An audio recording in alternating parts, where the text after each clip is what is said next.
let's talk about, how does our personal style, influence how people perceive, our brand, and why is this important for consultants and coaches to pay attention to our personal style?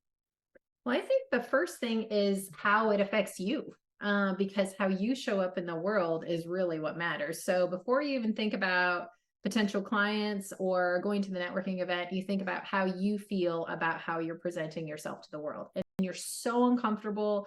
You don't show up the same way. You don't want to interact with people. You just are like, oh my God, oh my God, oh my God.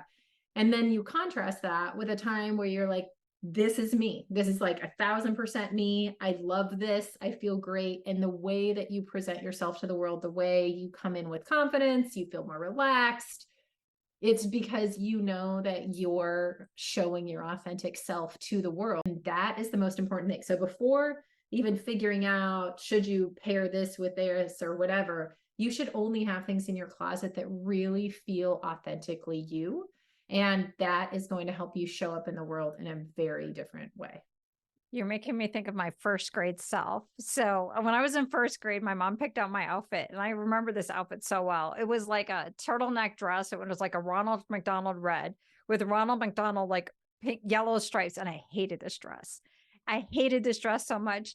And so when she picked it out, like I pull it off the chair and I would like stomp on it. I'm like, she's going to be, and then she still wouldn't let me do something else. So in the Yeah. first grade group picture, there's me and I'm frowning because I'm like, I'm punishing my Right. mother.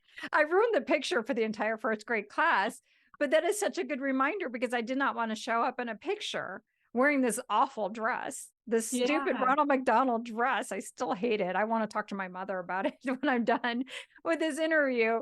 But it affected how I wanted to show up. I imagine, why would somebody want to show up somewhere that's professional where you're already vulnerable and you're wearing clothes that don't feel like you? That's really, I think vulnerability is the key to all of this, because when you have on clothes that make you feel like your authentic self, you feel powerful, you feel like you can take on the world. Like it's like armor for some people, depending, but it can also be this way of communicating to people.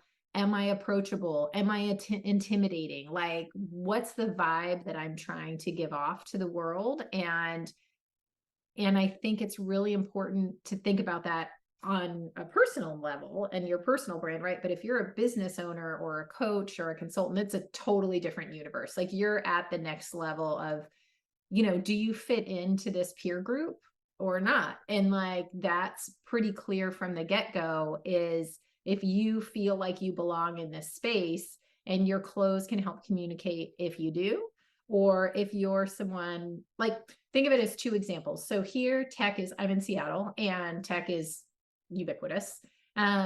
So if you were to go to an interview at a tech firm and you walked in a conservative suit and a tie and whatever, they're not even looking at you. Like, you don't even belong here. They're like, I don't understand. Do you not know what this job is? And that's them trying to find someone who fits into this culture, who kind of gets it. And they're like, these are my people, right? But on the other hand, you can also be like, hey, I want to stand out from the crowd, and I don't feel like I need to just be what everyone else is. And whichever one feels authentic to you makes more sense. So as an example, I am really fascinated by Kirsten Sinema, the senator, and not about like whichever way people lean politically, but she has a very specific personal style, and it has nothing to do with anyone else in Congress.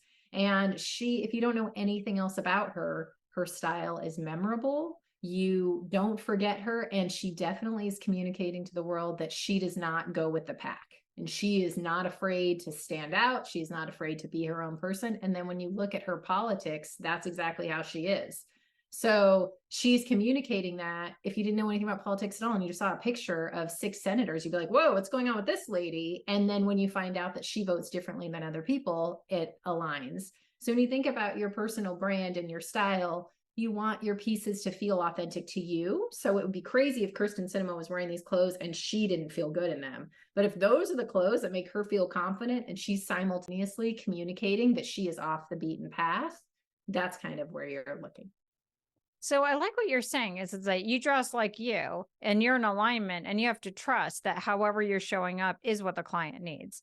So if your client is like dealing, let's say you're dealing with the, some of those techie kind of companies and they're, in their casual kind of hippie outfits, but they got a financial issue and they want to feel like a trust and a reliance if somebody's really stable, then perhaps a more conservative outfit, if you're authentically an accounting kind of person, that would make sense versus you're coming in there to help them with their culture and their environment. So it's like whatever seems to be congruent to who you are and to where that match point might be. Am I hearing that accurately or am I missing this?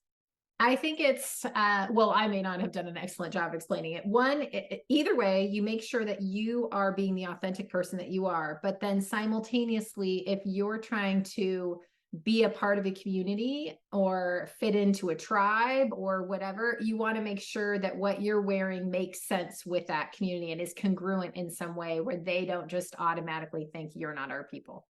Got it.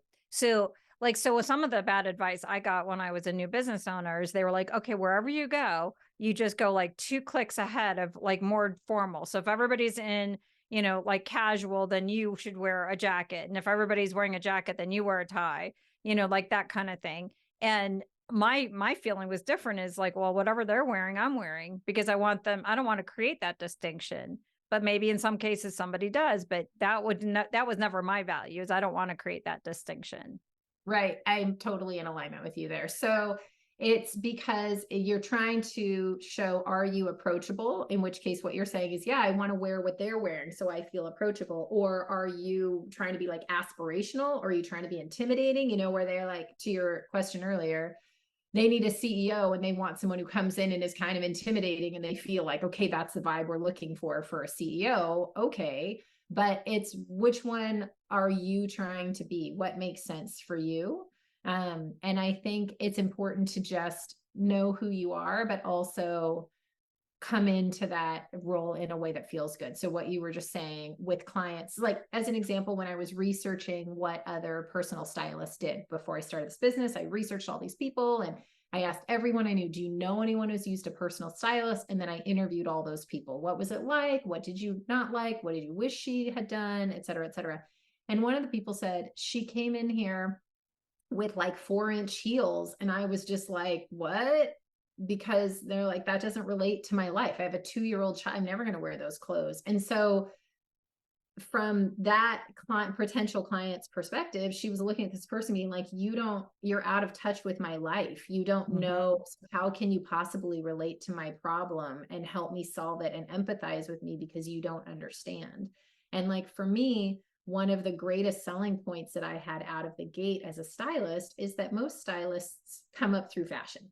Like they've worked at a brand or, whatever. And of course I've worked in retail a million years, but I have worked in literally every industry in one way or another. And if I haven't worked somewhere, I have been there and given speeches and asked for money and whatever. So no matter where somebody works, when they're like, I work at the county at blah, blah, blah. Oh, I've worked there. I know what they wear. I worked at Amazon. Oh, I got you. Okay. I worked at, the wherever, it doesn't matter. Finance. I worked in a welding shop. I'm like, I've been at all these places.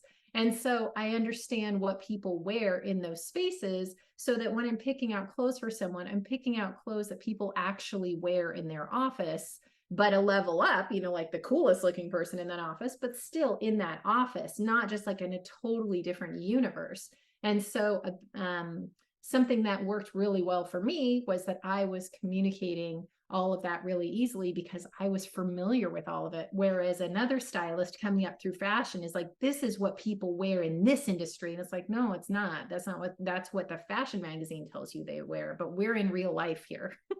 Right. So what matters when you're thinking about your brand and what you want to be wearing is you want it to be authentic to you.